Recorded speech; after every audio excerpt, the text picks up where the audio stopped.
The Cat and the Stray Dog, a story of misjudgment. In the shade of a crumbling wall where the marketplace ended and the forgotten alley began, a sleek cat named Pishi paused to groom her whiskers. She had just slipped through a baker's window and claimed a piece of grilled fish, a prize she considered proof of her superior cunning. As she licked her paws with satisfaction, she noticed a figure lying motionless beside an overturned crate. It was Vel, a stray dog whose ribs showed through his dusty coat like the bars of a cage. Pishi's tail flicked with contempt. "How pitiful," she said, her voice sharp with mockery. "Your whole tribe lives in misery, sleeping in gutters, gnawing on discarded bones. If I had been born as wretched as you, I would have wished never to be born at all." Vel opened one eye slowly. There was no anger in it, only a deep, worn patience. "Your people," Pishi continued, stepping closer, "have no sense of dignity. Why don't you go to the palace kitchens? Or the merchants' storehouses? There are 100 places where the clever prosper.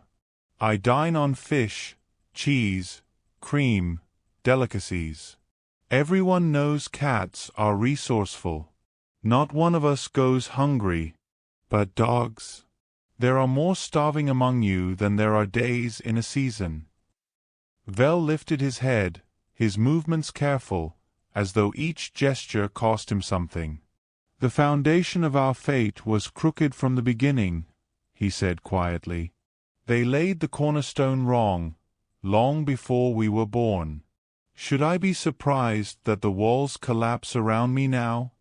He shifted his weight, wincing slightly. "Fate threw me to the ground before I learned to stand," he continued. "Why should I wonder that doors don't open when I approach? I was never invited to the feast. No one sent word ahead to announce my arrival. The world's table was set long before I came, and all I've ever received is a bone thrown over someone's shoulder." Pishi's whiskers twitched with impatience. "Excuses. You simply don't know how the world works. You must be clever. You must take what you need." Vel gave her a long, measured look. "Before you mock someone's condition," he said quietly, "ask yourself, do I truly understand their circumstances? You see me lying here and assume laziness or stupidity, but you don't know what I faced before dawn, or where I walked yesterday, or what wounds I carry that don't show." He paused. "I've learned something you haven't yet discovered, Pishi. When you criticize others, you reveal more about yourself than about them. Your mockery tells me you've never known true hardship. Your contempt shows you've never had to depend on another's mercy. The lens through which you see me is colored by your own comfort." His voice remained gentle, without accusation. "You think I don't understand people," he said softly. "I know them better than you do. Their promises are threads in the wind. Their hearts are forged from iron and stone. No one looks kindly on the broken. No one feeds the fallen. In this marketplace of existence, hearts don't soften for the desperate." He paused, letting his words settle. "But here's what I've learned in my years on these streets," Vel continued. "People care little for what we say about ourselves. They care even less for our complaints. When I whine about my hunger, doors close faster. When I accept my lot with quiet dignity, sometimes, just sometimes, a hand reaches down with a crust of bread." His eyes held a strange wisdom. "The world is a mirror, Pishi. Show it your bitterness, and bitterness returns. Show it your dignity, even in suffering, and occasionally you glimpse kindness. I cannot change what fate has given me, but I can change how I meet each day, with resentment or with acceptance. One path leads to endless misery. The other leads to peace, however small." He shifted his weight. 1,000 times, poverty with honor is better than wealth soaked in shame, he said. The prosperous are often remembered for their cruelty, not their kindness. And they prosper for a season, then fade. But character? Character outlasts fortune. Pishi's ears flattened. We cats survive through skill. And through theft, Vel interrupted gently. We strays keep to the straight path, however rough it may be. Your people, masters of deception. You've built your reputation on cunning and taking what isn't yours. Those who value wisdom and generosity don't fall into the trap of living through dishonor just to feed the body.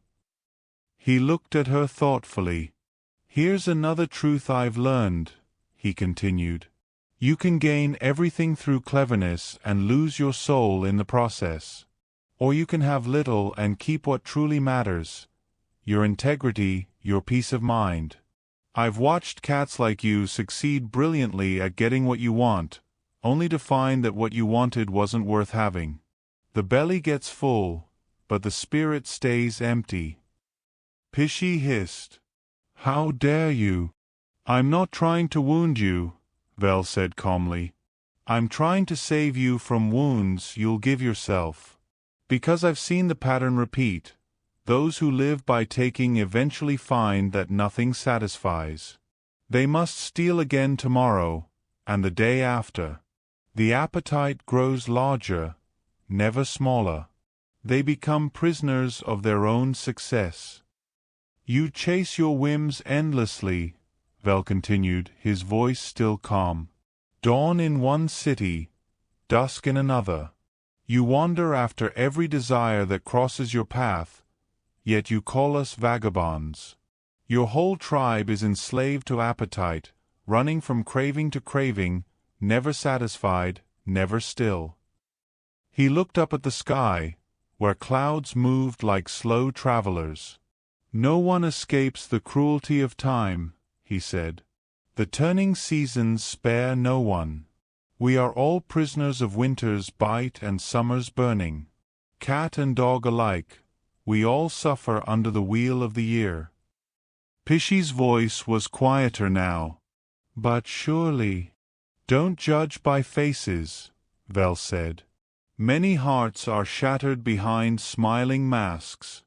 This world is like the legendary Shiren, beautiful to behold from a distance, but everyone who loves her becomes Farhad, carving through mountains with bleeding hands, dying in pursuit of what can never truly be possessed. He took a step forward, and Pishi found herself unable to retreat. I don't mourn my lowliness, Vel said. Those who fall by fate's hand often rise higher in spirit than those who never fell at all. The truly fallen, those crushed by circumstance, not character, they never fall as far as you might think. Their dignity remains, even when their bodies are broken. His eyes held hers. You think you're free, Pishi? You're a prisoner of your own desires.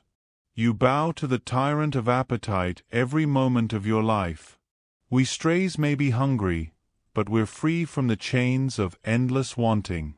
We've learned to accept what comes. We don't chase after every scent on the wind.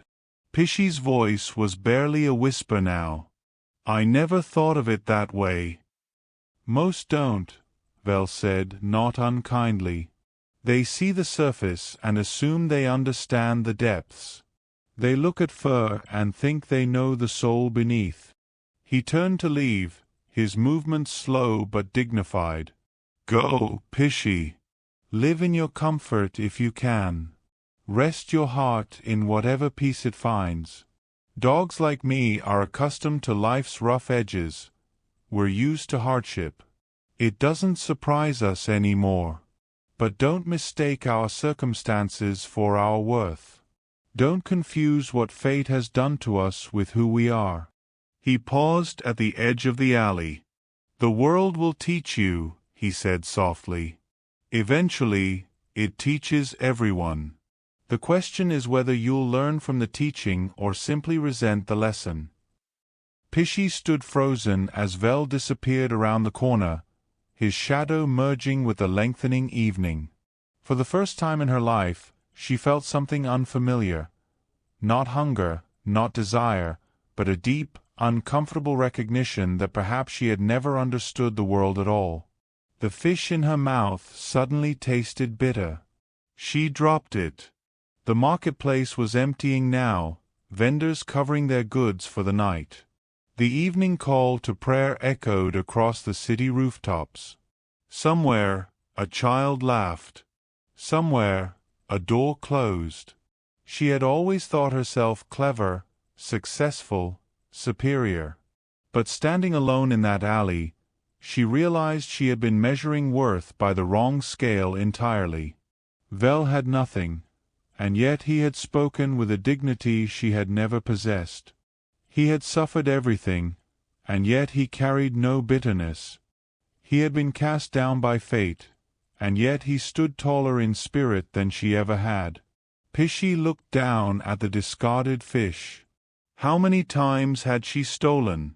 How many meals had she taken? She had called it cleverness. She had called it survival. But what had she become in the process? She thought about her life, the constant scheming, the endless appetite, the way she measured each day by what she had taken rather than what she had given. Vel had nothing, yet he was free in a way she had never been. He accepted his fate without bitterness. He carried his poverty without shame. He faced the world's cruelty without becoming cruel himself. She remembered something else he'd said, about how she revealed herself through her criticism of him. It was true. Her contempt for him had simply been a mirror reflecting her own emptiness. She had tried to elevate herself by pushing him down, but it hadn't worked. It never worked. Real confidence didn't need comparison. Real worth didn't need to diminish others. And his insight about the endless appetite, how right he was. She had stolen that fish today, but tomorrow she'd steal again. And the day after. And the day after that. Not because she was hungry, but because she was never satisfied. The very cleverness she was so proud of had become her prison. Vel had also shown her something she'd never considered. He hadn't argued with her accusations. He hadn't defended himself angrily or tried to prove her wrong. He'd simply shared his truth calmly, without attacking her in return. And somehow, that had been far more powerful than any argument could have been. His gentleness had disarmed her completely. And she, with all her cleverness, all her full meals, all her comfortable sleeping places, what had she learned? Only how to take. Only how to want. Only how to judge those who had less. The moon rose over the city. In the distance, she heard a dog's howl, mournful, ancient, free. Pishi closed her eyes and felt the evening breeze ruffle her fur. The alley was quiet now. Empty. But Vel's words remained, settling into her heart like stones into still water. She could go back to her comfortable corner behind the tea-house. She could sleep on soft cushions and wake to cream in the morning. Nothing had to change. But everything already had. Tomorrow, perhaps, she would begin again. Not as the cat who took, but as the creature who understood. Not as the one who judged, but as the one who learned. Not as the prisoner of desire, but as one who recognized that true freedom came from within. For Vel had taught her something more valuable than any stolen meal. That dignity is not found in what you possess, but in how you carry what you've been given. And that the greatest poverty is not hunger of the body, but blindness of the heart.